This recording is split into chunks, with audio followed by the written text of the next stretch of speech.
And obviously you sit in a party that has got large problems with anti-Semitism, and you sit in a party that tolerates an MP who once retweeted that the victims of abuse in Rotherham should shut their mouths for the sake of diversity. So I think those are very, very dangerous words from people in your own party. So I wouldn't throw stones when you live in a greenhouse.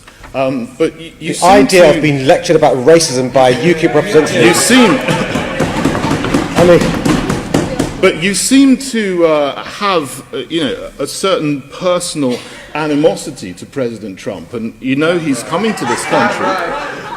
He's coming on a visit to this country. I wonder why you single out one particular head of state for negative comments when we have other. Listen, please, members of the Assembly, UKIP has time to say whatever they wish without it being limited by you interrupting.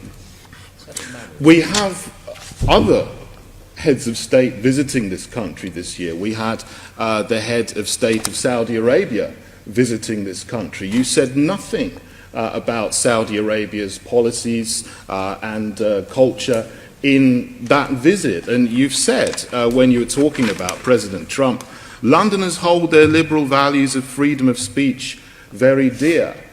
And you also mentioned, when you're grandstanding around the world, when you went to France, you said a woman should be allowed to wear whatever she likes. But in Saudi Arabia, that's not the case. When the Crown Prince of Saudi Arabia came to visit London, you missed an opportunity to stand up for women's rights and freedom of speech, particularly freedom of religious belief in Saudi Arabia, which is very restricted.